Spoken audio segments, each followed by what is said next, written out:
Numa distribuição sinapse et homo.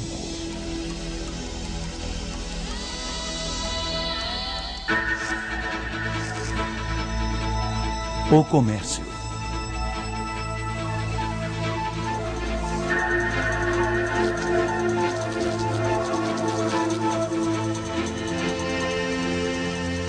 Até pouco tempo atrás, a imensa maioria da população mundial vivia em zonas rurais afastadas das grandes rotas de comércio.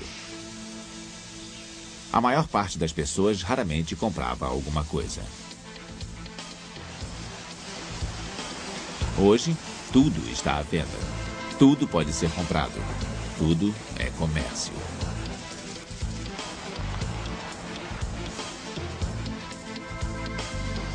Nas sociedades industrializadas, a maioria das pessoas não mais produz os elementos essenciais de que precisam para viver. Todos os objetos que utilizam e toda a comida que comem são obtidos através de transações comerciais. Ou seja, são comprados. O homem moderno é fortemente estimulado a comprar todo tipo de produtos e serviços que vão muito além de suas necessidades básicas.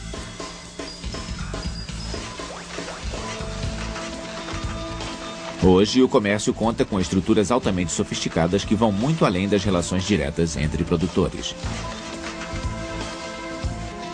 A compra de um produto é o resultado de uma longa cadeia de transações que envolvem banqueiros, produtores, fabricantes e distribuidores espalhados pelo território do comércio internacional.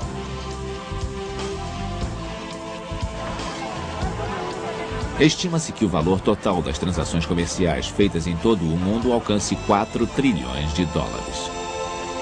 Mas nem todos saem ganhando com a globalização. Nos países industrializados, milhares de trabalhadores perdem seus empregos regularmente para a mão de obra mais barata de outros países. E ainda assim, o comércio é um poderoso motor do desenvolvimento. Há milhares de anos, o comércio faz as sociedades prosperarem.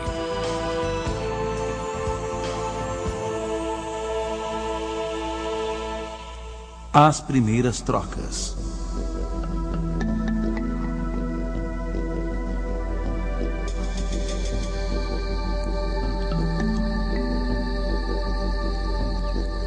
O comércio teve início bem cedo na história da humanidade.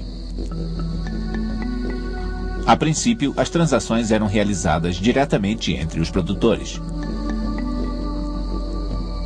Arqueólogos descobriram grandes quantidades de lascas de sílex, com mais de 12 mil anos de existência. Esse material, extraído de pedreiras distantes, indica que o comércio era praticado já na Idade da Pedra.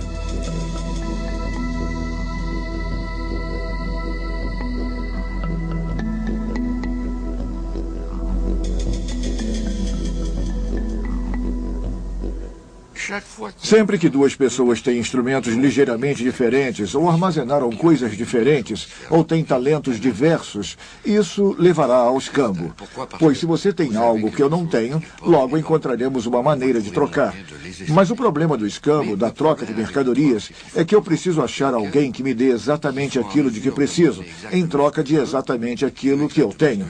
Isso torna a troca extremamente complicada.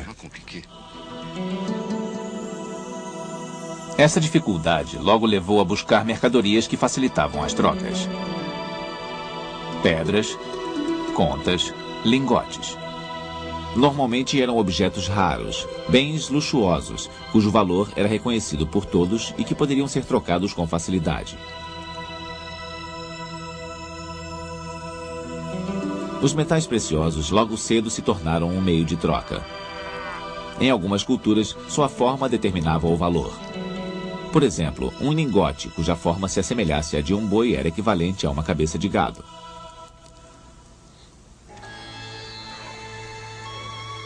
As primeiras redes de comércio surgiram 3.000 anos antes de Cristo, permitindo que mercados locais fossem abastecidos com produtos estrangeiros. Essa inovação tornou-se possível graças a um novo personagem que se tornou o intermediário entre os produtores, o mercador. Migrações, novas técnicas de navegação e a formação de grandes entidades políticas estimularam o comércio.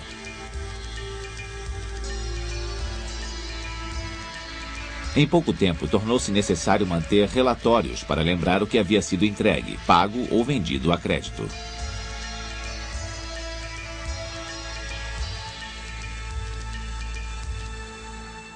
Na minha opinião, o surgimento da escrita é uma das 2 ou 3 invenções mais importantes no desenvolvimento do comércio. E, claro, que para registrar transações, a escrita é fundamental. Ainda mais para transações à distância. Para garantir a compensação das operações, era preciso ter um registro escrito da transação em si, para que a dívida criada pudesse ser transferida para terceiros. E quando pensamos no rápido crescimento do comércio desde o começo da Antiguidade Clássica, fica aparente que, pelo menos, está relacionado ao desenvolvimento da escrita alfabética.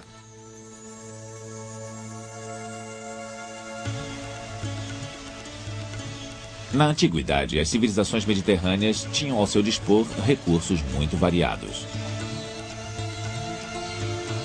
Marfim da África, especiarias e perfumes da Arábia, vinho e azeite da Grécia, trigo do Egito. Os fenícios eram grandes comerciantes e levavam esses produtos de um mercado para outro. Os fenícios eram mais atravessadores do que produtores. Eles sabiam muito bem o que os gregos tinham de melhor, o que os assírios e os egípcios tinham de melhor, o que a Espanha produzia de melhor na época. Eles trouxeram o estanho da Inglaterra. Foram eles que compreenderam como os mercados interagem e funcionam juntos, e como obter lucro dessa forma.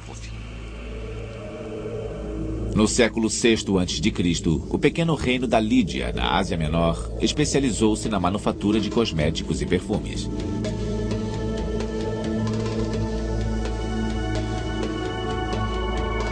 Cressos, o rei da Lídia, ganhou fama como o homem mais rico do mundo. Ele enriqueceu através de seu controle sobre o comércio de cosméticos. Cressos também era um rei esperto.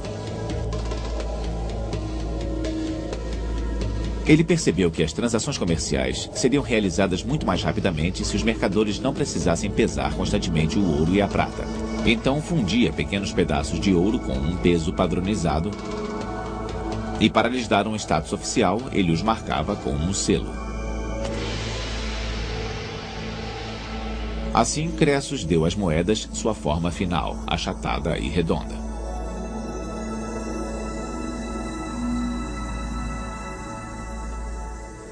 Antes do surgimento do dinheiro, as pessoas usavam metais como meio de pagamento, mas os metais precisavam ser pesados. Além disso, se você tem uma garantia, um selo, tudo o que tem a fazer é contar. É o início do que chamamos de moeda contável. Se você pode contar as moedas em vez de pesá-las a cada transação, acaba economizando muito tempo, especialmente nas pequenas operações.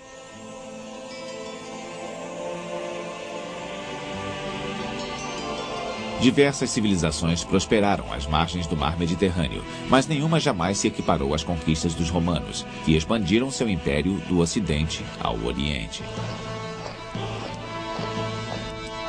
Um sistema de leis único e uma moeda comum para uso em todo o império agilizava o comércio em um mercado de 87 milhões de habitantes espalhados por mais de 7 milhões de quilômetros quadrados. Do norte da África a Roma, comerciava-se com grãos e havia o trigo na Índia.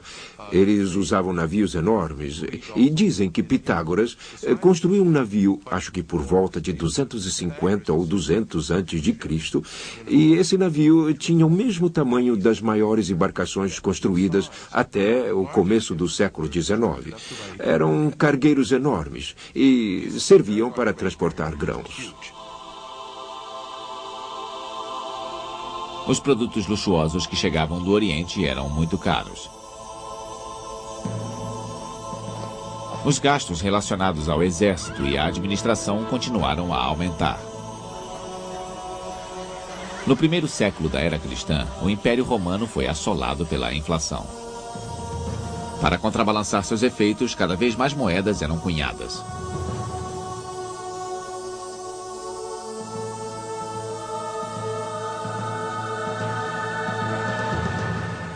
Com o passar dos anos, as moedas passaram a conter cada vez menos prata, tanto que depois de um certo tempo ninguém mais queria aceitá-las. A população não confiava mais no dinheiro e todo o sistema monetário entrou em colapso. Com a queda do controle político e militar de Roma, a Europa se desfez em fragmentos. Em um mundo de senhores rivais em guerra, os mercados raramente se aventuravam pelas estradas ou através dos mares. E o que então surge é o feudalismo, baseado em laços pessoais e laços de lealdade, de obrigação e servidão, não mais baseado no dinheiro.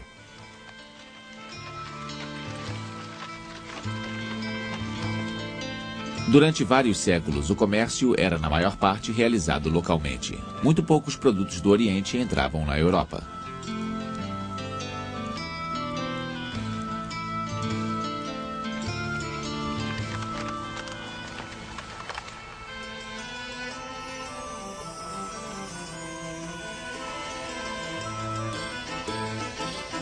Por volta do século X, cidades como Gênova, Amalfi e Veneza ocuparam esse espaço vago e estabeleceram seu poder comercial.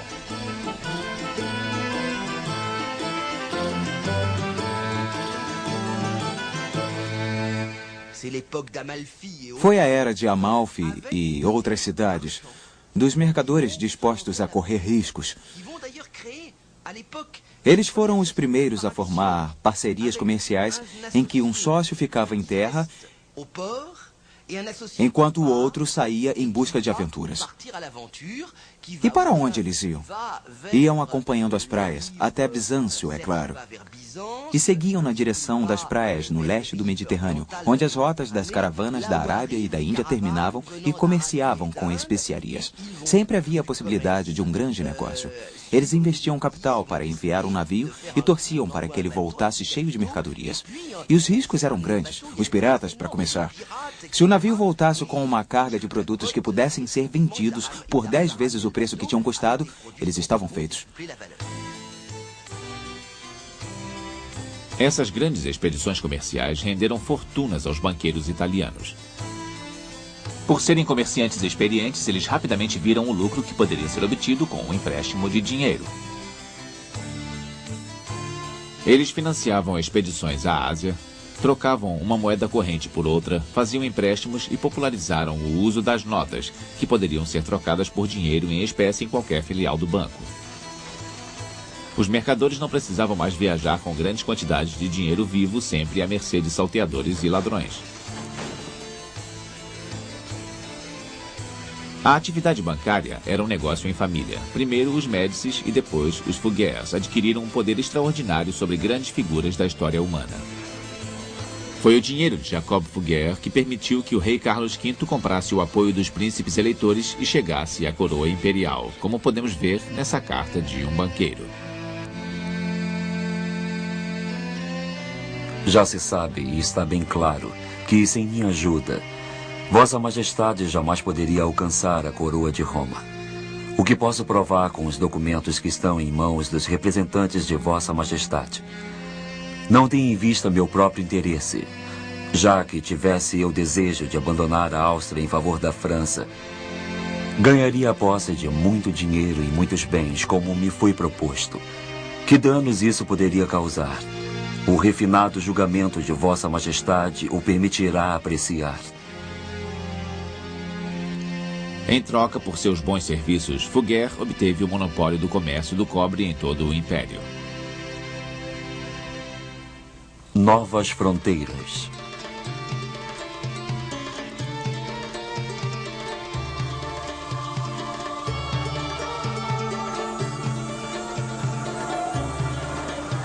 Quando os turcos invadiram Constantinopla e fecharam as rotas para o Oriente em 1453, os europeus se viram subitamente impedidos de realizar o lucrativo comércio das especiarias. Esse acontecimento teve repercussões tremendas no futuro do comércio internacional.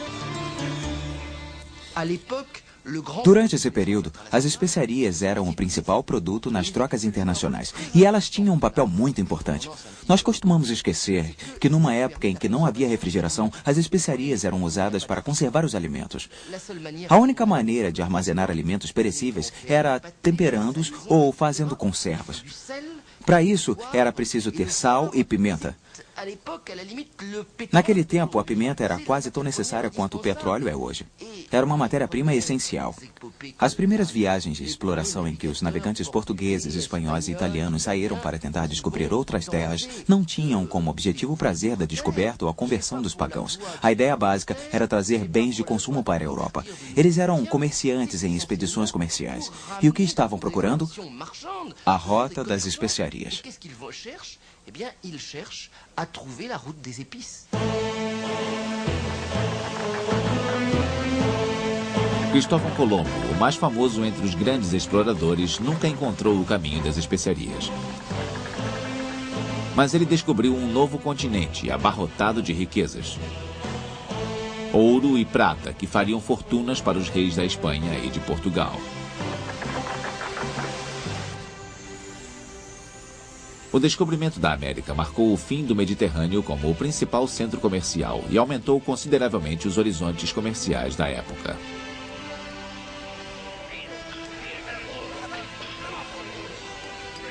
Mas para ficar rico não bastava saquear as reservas naturais das colônias.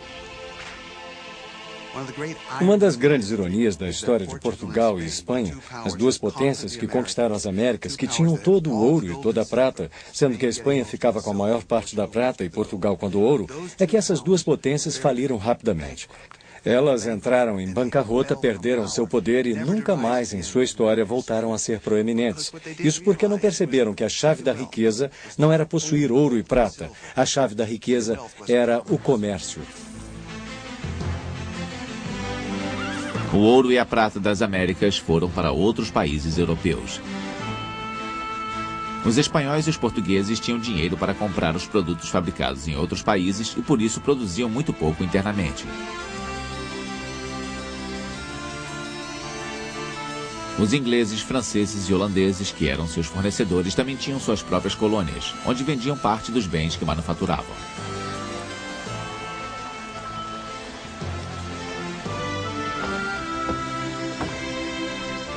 O princípio era simples: buscar as matérias-primas na colônia e levá-las para a metrópole, onde eram processadas e transformadas em produtos revendidos a preços altos.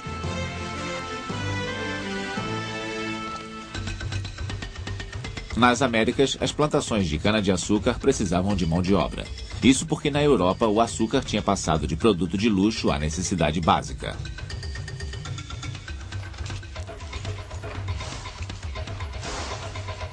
O comércio de escravos dava aos plantadores a mão de obra de que precisavam. Essa atividade infame se tornou uma das mais lucrativas da época. Bem, o comércio triangular a que tanto nos referimos era o comércio entre a África, as Américas e a Europa em geral. Bens manufaturados, normalmente tecidos e contas, eram exportados para o litoral oeste da África. Ferro também, não devemos esquecer. E armas. As armas eram negociadas com os líderes africanos que iam buscar escravos no interior, muitas vezes usando essas armas para capturá-los.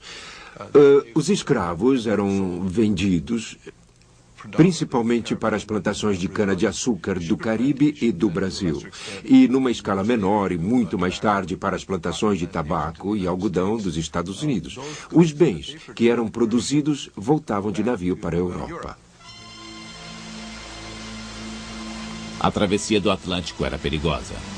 As tempestades eram comuns e nunca havia garantia de que os navios chegariam ao porto em segurança. Piratas, normalmente pagos por companhias rivais, rondavam as rotas mais usadas esperando uma presa fácil.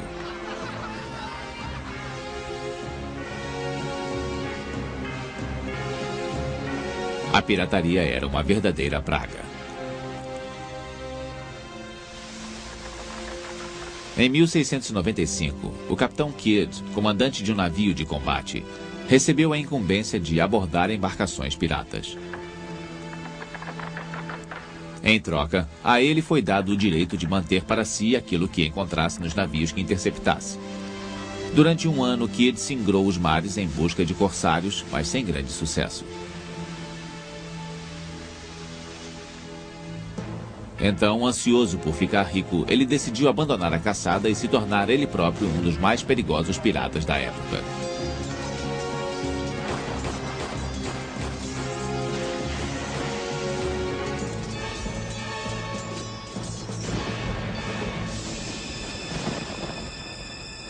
Kidd foi enforcado em Londres em 1701.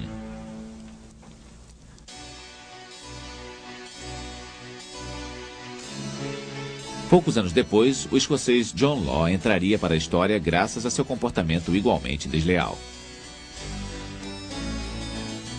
Ele inventou o primeiro papel-moeda nacional e também foi o causador de um escândalo financeiro que deixou os franceses profundamente desconfiados em relação a bancos e às suas notas. Law se estabeleceu em Paris no ano de 1716. O rei Luís XV havia acabado de morrer e os assuntos de Estado estavam numa situação deplorável. Esperto como uma raposa, Law convenceu o jovem rei regente a ajudá-lo na implantação de uma ideia que deixaria os dois ricos. Abrir um banco para emitir dinheiro que o Estado pudesse pegar emprestado, enchendo assim seus cofres vazios. As notas teriam o lastro das terras da coroa. No caso, grandes reservas de ouro repousando bem fundo no solo da Louisiana.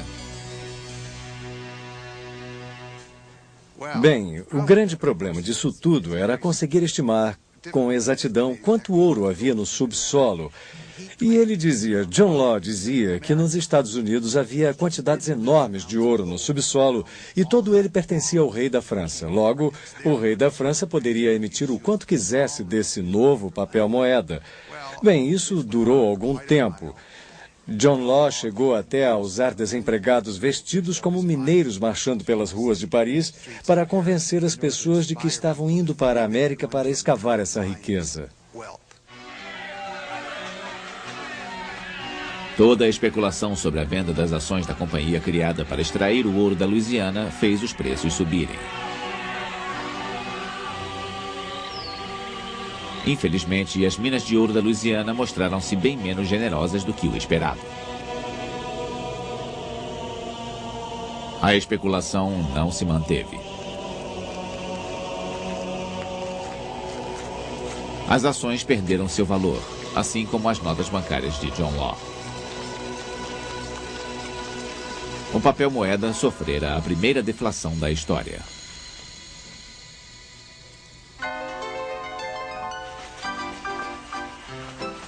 Com a aproximação do século XX, o mundo se preparava para enfrentar mudanças de grandes proporções. Na esteira da Revolução Industrial, a produção de roupas, sapatos e artigos domésticos cresceu vertiginosamente. Essa onda de novos produtos impulsionou o comércio para uma nova era na história. Era o começo do consumo em massa. A Revolução Industrial estabeleceu duas estratégias. A França se especializou em produtos refinados e a Inglaterra se especializou em produtos mais populares. A Grã-Bretanha ganhou da França em termos de industrialização porque, tendo optado por vender produtos baratos para um grande mercado, os ingleses viram que era extremamente fácil invadir mercados estrangeiros. A França foi mais lenta, pois havia se dedicado à produção de bens luxuosos, cujo mercado era muito mais limitado. Melhores técnicas de produção desenvolveram o consumo em massa, mas outro fator decisivo foi o desenvolvimento dos meios de comunicação, que facilitava o acesso a consumidores geograficamente isolados.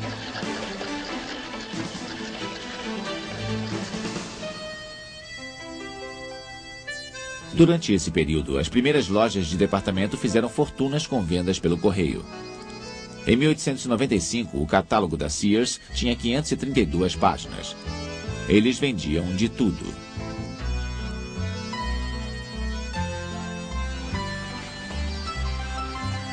A urbanização geral também teve parte na formação de uma sociedade consumista.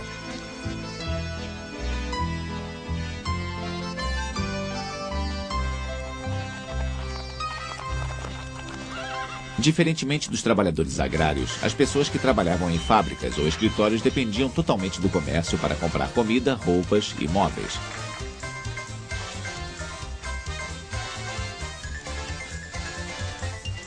A invasão de produtos novos e baratos criou outras necessidades.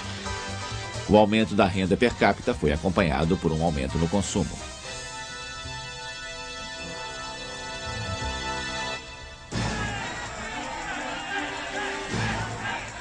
A quebra da Bolsa de Nova York em 1929 fez os Estados Unidos e o mundo mergulharem em uma crise econômica sem precedentes. Nos anos seguintes, o consumo despencou e o nível de desemprego subiu às alturas. Para proteger as indústrias nacionais, os países adotaram políticas de protecionismo. No mundo todo, os governos nacionalizaram e estabeleceram monopólios no comércio. O Comitê do Trigo do Canadá, por exemplo, data de 1933. Uma política agrícola comum foi estabelecida na Europa. Nos Estados Unidos, foi aprovado o Ato de Ajuste Agrícola. Também havia o Comitê do Trigo da Austrália, os fundos de estabilização, os comitês de comércio na África e assim por diante. Então, pouco a pouco, as nações implantaram mecanismos de controle e fecharam as portas para o comércio internacional. As taxas de importação sofreram aumentos enormes.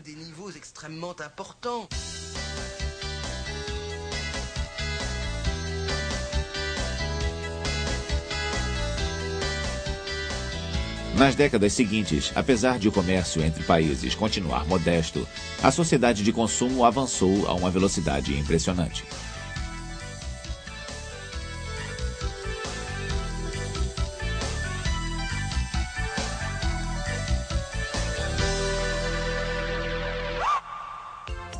Os consumidores de hoje.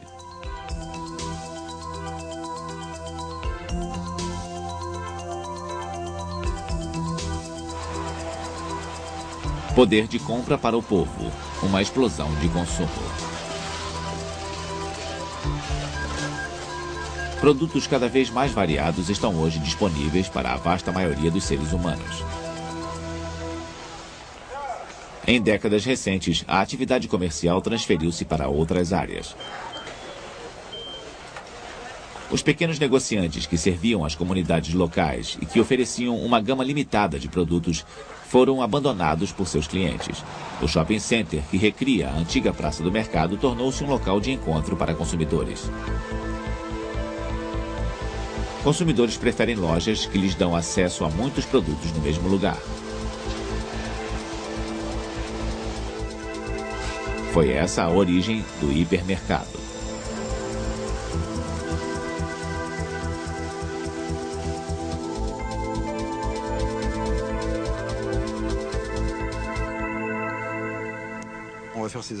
Nós fazemos compras semanais e compramos tudo aquilo de que precisamos de uma vez só.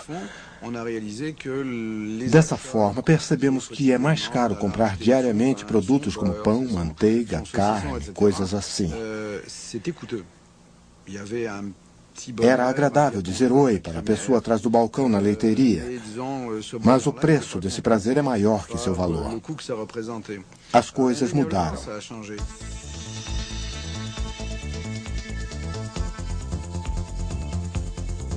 A explosão da oferta e o aumento na competição teve consequências importantes no modo como os produtos são vendidos.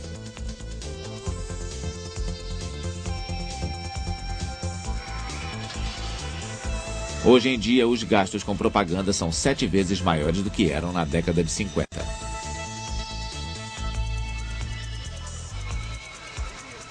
Para induzir o consumidor a escolher uma marca em lugar de outra, qualquer estratégia é válida. São utilizadas embalagens, vitrines, cupons de desconto, bônus tentadores ou campanhas publicitárias. Na sociedade ocidental, a propaganda é onipresente. É praticamente impossível passar um dia inteiro sem estar sujeito de uma forma ou de outra à propaganda de algum produto.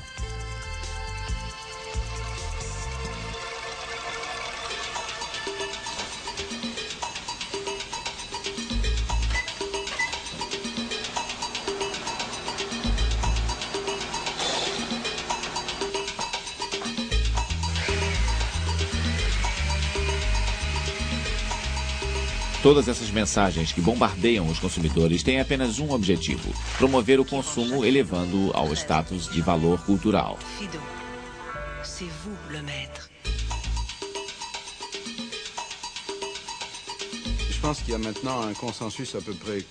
Acho que hoje há um consenso entre os pesquisadores que estudam o assunto. Muitos concordam que o máximo que a propaganda pode fazer é determinar, através de estudos e pesquisas de opinião, quais são as tendências do mercado, especialmente no que diz respeito a valores, como os valores dos consumidores estão mudando e como tirar vantagem disso. Hoje, os anunciantes não vendem um produto, eles vendem um estilo de vida. Eles não vendem um carro, vendem velocidade, conforto, segurança ou o prestígio que um automóvel confere. O consumidor moderno está mais bem informado. Nós trocamos de marcas sem hesitação se nos oferecerem um produto de igual qualidade por menos dinheiro.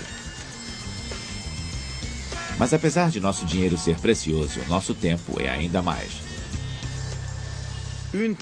Nós precisamos tentar entender uma tendência da sociedade de consumo ocidental, seja no Canadá, nos Estados Unidos ou na Europa Ocidental, a pressão do tempo. Muitos consumidores, especialmente aqueles que têm dinheiro, são policrônicos. E o que quer dizer isso? Policrônico é o indivíduo que tem um impulso irresistível de fazer várias coisas ao mesmo tempo.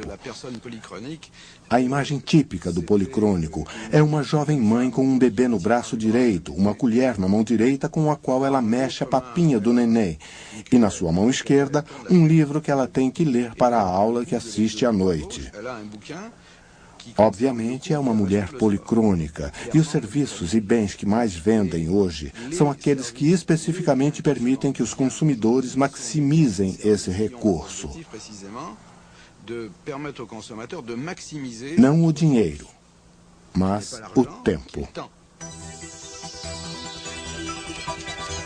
O comércio eletrônico se encaixa no mesmo padrão, pois faz com que as pessoas economizem tempo.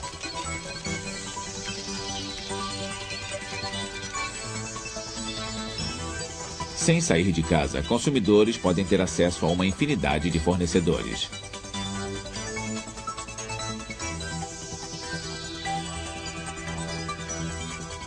Mas essa nova forma de consumo ainda tem suas limitações.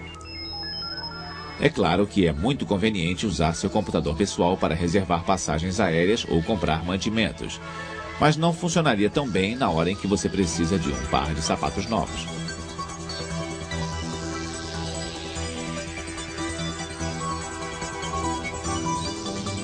Usar dinheiro eletrônico também poupa tempo.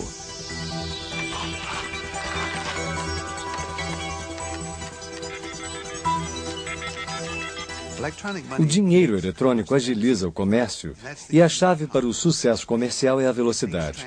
Ele acelera as transações que podem ser feitas em qualquer lugar do mundo a quase qualquer momento. No passado, o que atravancava as transações era a dificuldade de transferir dinheiro de um país para o outro ou de um lugar para o outro. Mas é quase como se tivéssemos abolido o tempo e o espaço com o dinheiro eletrônico. Hoje eu posso pegar meu cartão mágico, por exemplo, seja um cartão de crédito ou um cartão monetário que eu já tenha pagado, não importa qual a forma do dinheiro eletrônico. E posso entrar num avião em Nova York e voar para Tóquio. Eu posso usar o mesmo cartão para beber alguma coisa no aeroporto de Tóquio, enquanto espero outro avião que me levará a Beijing, onde posso usar o mesmo cartão novamente para comprar algo no aeroporto de lá ou em qualquer outro lugar do mundo, usando sempre o mesmo cartão. O dinheiro eletrônico está sendo usado cada vez mais frequentemente. No começo da década de 90, mais de 1 bilhão de cartões de crédito estavam em circulação só nos Estados Unidos. Mas eles ainda não estão disponíveis para todos.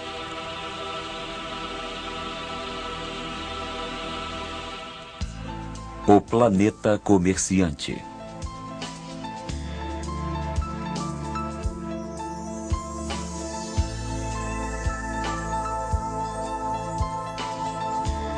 Com a revolução das comunicações, as fronteiras vão perdendo seu significado.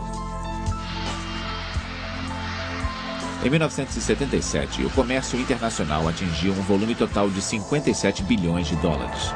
Em 1993, esse número chegou a 4 trilhões. As novas redes de interligações eletrônicas facilitam a troca de informações comerciais. Hoje, uma firma que exporta seus produtos pode obter quase que instantaneamente informações sobre seus clientes espalhados por todo o mundo.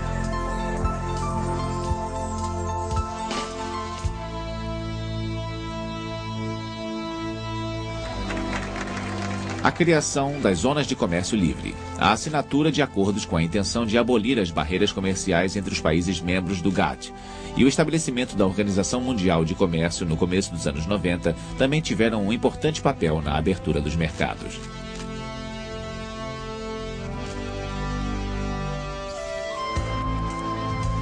Mais do que nunca, milhões de toneladas de mercadorias circulam livremente entre países e continentes.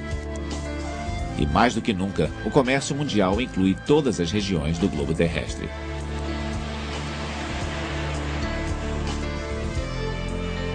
Os países do bloco oriental, a América Latina e até a China, que costumava estar fechada para o resto do mundo, agora participam de negociações internacionais.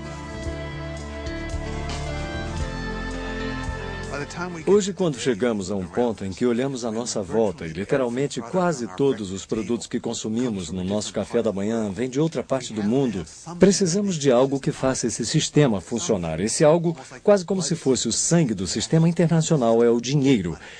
Ele permite que todos esses produtos fluam aparentemente sem esforços de uma parte do mundo para outra.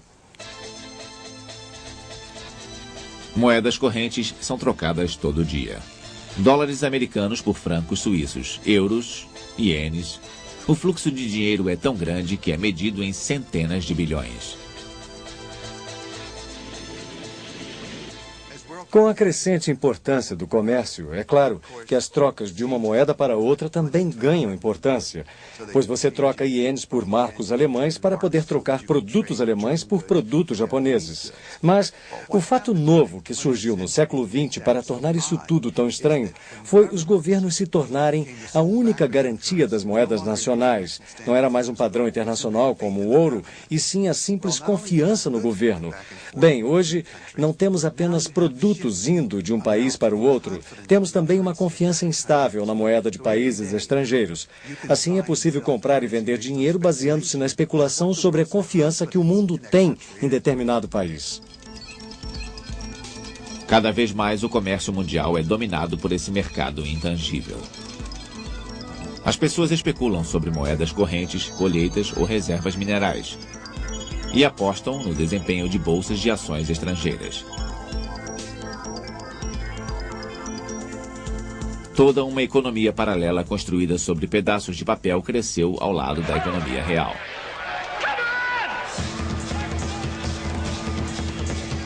O volume das transações financeiras hoje é 50 vezes maior do que o volume de transações comerciais de produtos e serviços.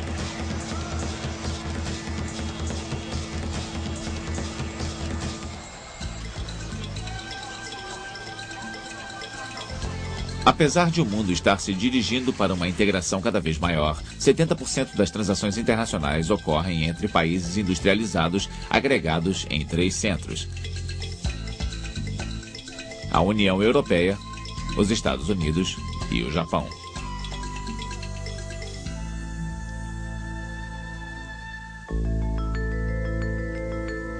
Há 20 anos, o petróleo era o produto com maior demanda. Hoje, são os bens industrializados.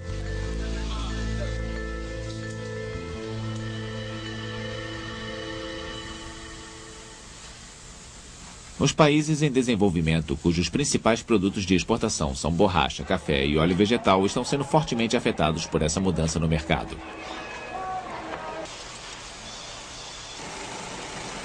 Alguns países com poucos recursos naturais conseguiram aproveitar o mercado internacional usando sua mão de obra barata para produzir bens de exportação a preços competitivos. Hong Kong, Singapura, Taiwan e Coreia do Sul, conhecidos como os tigres asiáticos, conseguiram se juntar às fileiras dos países industrializados.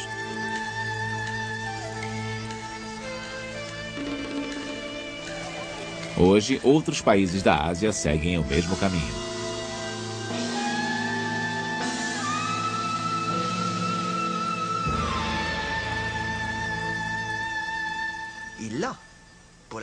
Hoje, pela primeira vez em um século, não um pequeno país, mas todo um continente com mais de 1 bilhão de habitantes está começando a decolar com tamanha força que é possível que se equiparem aos países industrializados em meados do século XXI. Isso é um sinal crucial e muito animador. Esses países tiveram sucesso porque abriram suas economias para o mundo exterior. Avec des économies ouvertes sur l'extérieur.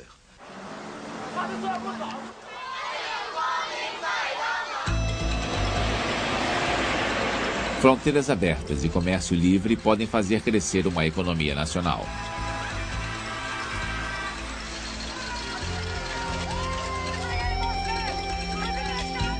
Entretanto, a globalização tem aspectos perturbadores. O principal problema que a maioria dos países enfrentará será equilibrar a proteção do mercado interno com o acesso livre, de forma que seja possível criar uma divisão de trabalho lucrativa.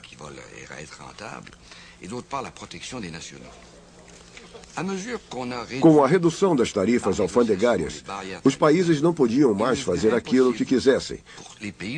Eles se viram forçados a desenvolver instituições lucrativas e sua capacidade de produção, ou outros países invadiriam seu mercado interno. A globalização é a ditadura do mercado. Para sobreviver, os conglomerados precisam se expandir. Hoje, uma multinacional como a Procter & Gamble controla mais de 300 marcas em 140 países.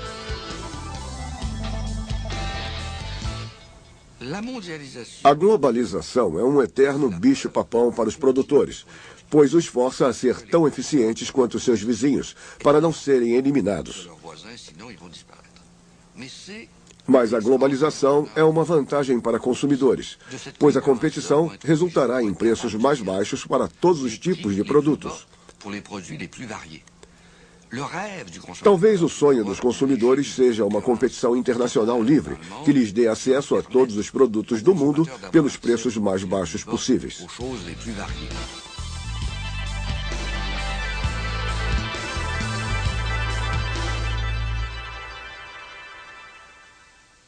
Caminhando para um mercado unificado.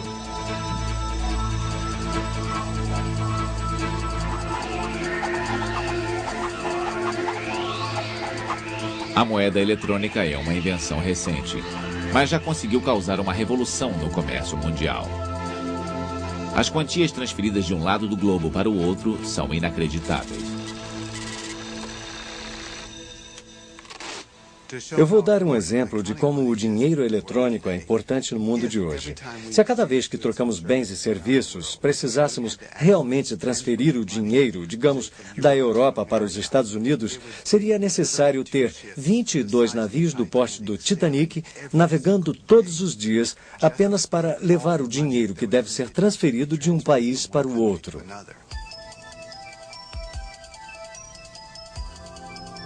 O dinheiro se move tão rapidamente que precisamos reexaminar a maneira como negociamos e mesmo a forma como pensamos.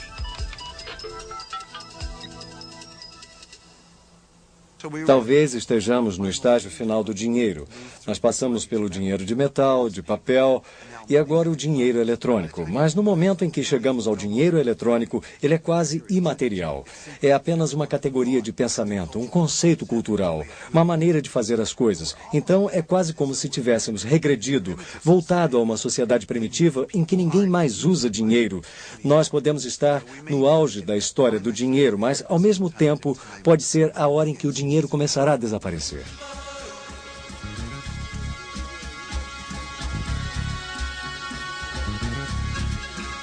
O comércio global não é mais dominado pela troca de bens ou de notas bancárias, e sim pela troca de garantias. A quantidade de certificados financeiros, moedas, ações e opções negociadas diariamente nas bolsas do mundo inteiro continua aumentando.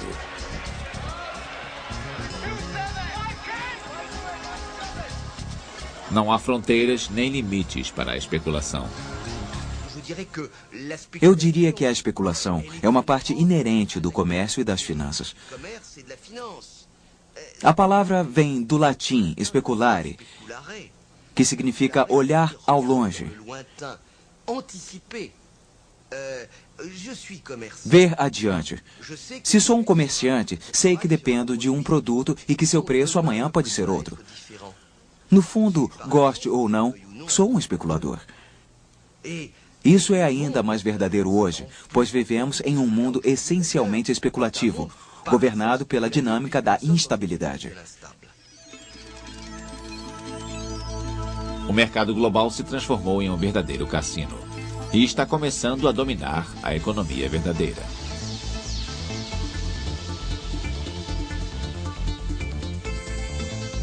Muitos países já viram sua moeda enfraquecida e sua economia imersa em recessão graças à especulação. O movimento da globalização pode ser irreversível e certamente apresenta riscos. Eu acho que comércio livre é fundamental.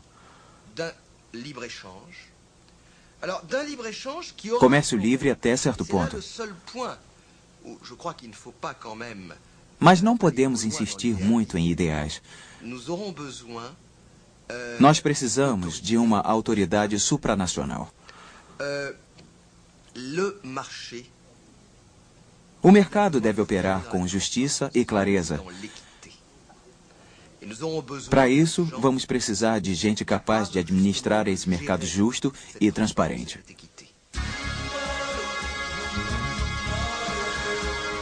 A globalização ajudará os países mais pobres a se tornarem prósperos? Alguns acham que sim, outros não têm tanta certeza.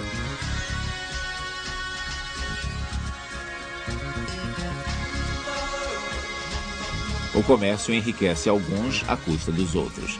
De forma alguma é uma relação entre iguais. O comércio é uma prova de força.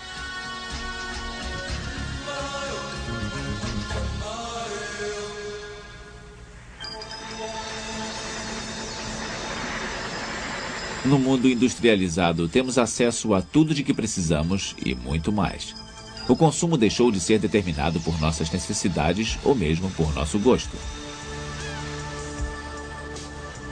O consumo hoje passou a ser um dever social. As pessoas usam o consumo para afirmar seu status. O consumo é uma linguagem que ressalta as diferenças entre as pessoas. Às vezes, brutalmente. Mas, paradoxalmente, é o local onde nós nos encontramos. Uma coisa é clara. Para pertencer a um grupo, nós precisamos consumir um certo número de produtos. Não sei explicar por que um produto é mais procurado do que outro. Mas sei que a Nike, por exemplo, não agrada necessariamente a todos os grupos de adolescentes. Houve uma época em que era a Brooks, mas a Brooks saiu de moda. Os consumidores estão mais cultos e melhor informados. E começaram a formar associações para defender seus interesses. Cada vez mais organizam boicotes a companhias que exploram os empregados ou destroem o meio ambiente. Eles fazem pressões para que os padrões de qualidade e segurança sejam respeitados e exigem leis que os protejam.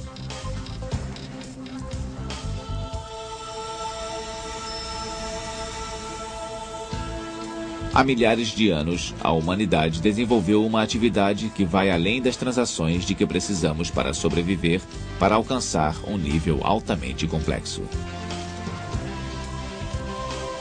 Comércio gera desenvolvimento e tem um importante papel na construção da aldeia global em que todos nós teremos acesso fácil ao mercado mundial. Uma aldeia global com sociedades e um mercado cada vez mais uniformizados pelo comércio.